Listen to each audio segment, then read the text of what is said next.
Përshëndetje prej Zvicrës përsëri Albaner, urojt jeni mirë. Në këtë emision i kemi dy terale.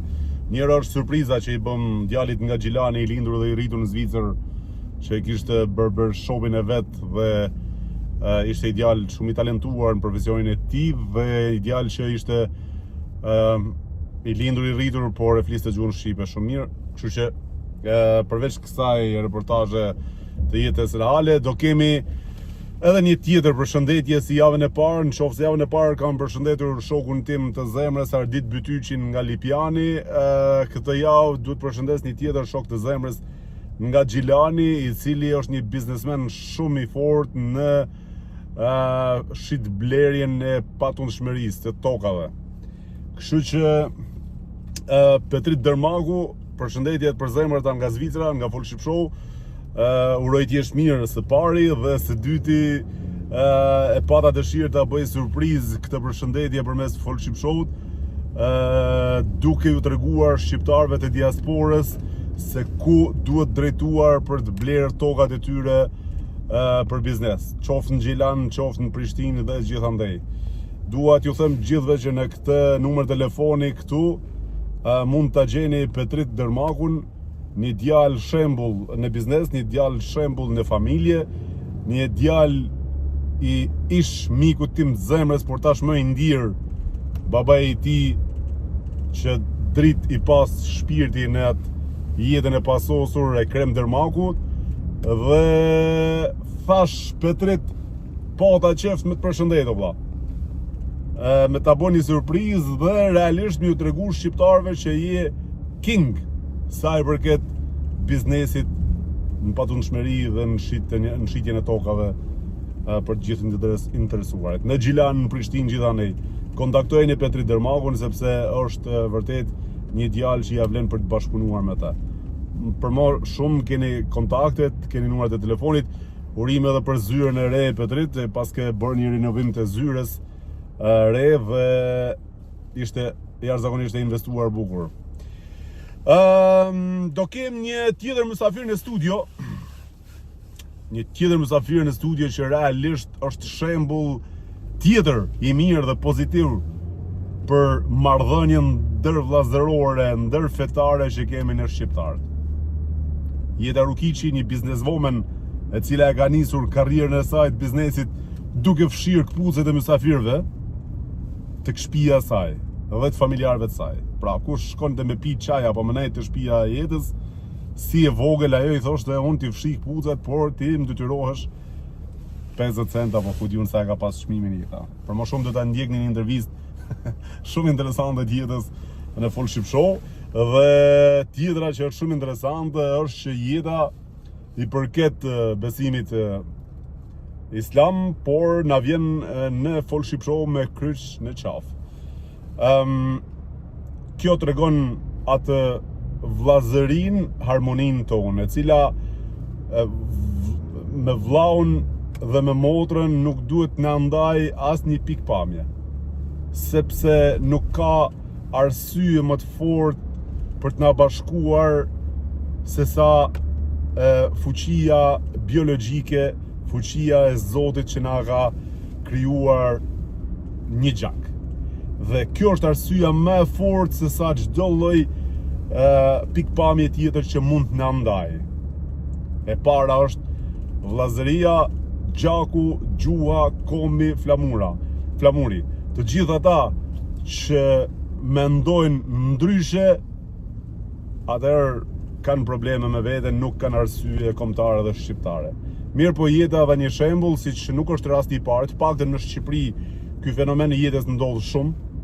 Pra, në Shqipëri fenomeni që solli jetën Full Ship Show është i parë dhe nuk është realisht shumë i diskutuar për arsye se janë njerëz të mësuar, të paktën me 12 dhe 13 qershor në kishën e Shnanojt në Laç, shkojnë të paktën 500.000 deri 1 milion shqiptarë të besimit islam për ta vizituar kishën dhe për të fjetur aty. Përveç asaj, ka shumë shqiptar katolik që vizitojnë xhamiat, shkojnë në përgjamia, festojnë Bajramin, festojnë festat e vëllezërve tanë musliman pa pikën e problemit. Pra, kjo është harmonia që neve duhet na bashkoj dhe ta kultivojmë brez pas brezi, që mos ta lejmë arsyen e asnjë lloj feje, po asnjë lloj bindje që të na ndaj si komb. Pra, nëse dëgjojmë ndonjëherë ndonjë përçarje në aspekt krahinor, në aspekt fetar, në aspekt ku diun ideash apo krahinash, dije që ai person duhet mu analizu shumë mirë, sepse o është i shitur, o është si i thojnë asaj, i prapambetur, mos ta them ndryshe, nuk din më shumë me pak fjalë dhe thot atë që din. Mirë, por dija e tij nuk na çon asgjë kundi. Unë desha shumë që ta jap këtë mesazh që për hatër të shqiptarisë, për hatër të vllaznisë, për hatër të kombit shqiptar, ta duam njëri tjetrin pavarësisht besimit, pavarësisht bindjeve, pavarësisht ngjyrave, pavarësisht dialekteve, të jemi një dhe pikë. Mos të ketë forcë as armiku, por as miku që sponsorizohet nga armiku që të na përçaj dhe të na ndaj. Kjo është ideja. Mbi të gjitha dhe i pari du t'jetë vllaznia, gjaku, kombi, gjuha. Pastaj këto tjerat janë çështje private që secili duhet t'i shikojë dhe t'i besojë sipas interesit dhe mënyrës vet private. Jeta dha një shembull shumë të fortë, nuk e kam ditur. Është një intervistë shumë interesante, shumë e bukur. Mirë po, do ta shikoni. Jeta Rukiqi, një vajzë shumë e talentuar në biznes, por një vajzë me një harmoni jashtëzakonisht të madhe, që do ta shikoni intervistën pas pak. Një thirrje tjetër është për marketingun, që shumë më shkruani në privat, Instagram, TikTok, Facebook. Unë nuk i përdor këto rrjete sociale, përveç Instagramit tim privat. Të tjerat janë të menaxhuara. Mirë, por nëse është kërkesa juaj për marketing, mos na shkruani në rrjete sociale privat, lutem. Jo në TikTok, jo në Facebook, jo në Instagram. Të paktën për arsye bashkëpunimi na shkruani vetëm në WhatsAppin e numrit telefonit që nxjerr diamantin pop-up, dhe në email, pra në Gmail tu që e kemi. Të dyja janë posaçërisht për kontaktin e marketingut dhe të bashkëpunimit. Besoj jemi qartë se kemi shumë mesazhe që na vinë dhe ndoshta një herë nuk i kthejmë, harrojmë, i neglizhojmë, nuk i marrim seriozisht dhe dalim keq ne pastaj, sikur nuk duam të kthejmë përgjigje apo nuk është që s'duam të kthejmë përgjigje apo të flasim e të shkruajmë me juve, por na ikin si mesazhe dhe nuk kemi mundësi që t'i kthejmë gjitha. Tjetra thirrje është që e bëj këtë thirrje përsëri se ndesh gjithmonë nëpër aktivitete të ndryshme ku më thonë shqiptarët pse s'më thirrë mua, pse s'më ke thirrë mua, pse më ke ashtu, pse ashtu. Unë po ta kisha numrin e telefonit të secilit shqiptar që është nëpër sektore të ndryshme, që ka arritur diçka, që ka sukses në një biznes apo në një sektor privat apo shtetëror. Unë do ta merrja në telefon me kënaqësinë më të madhe.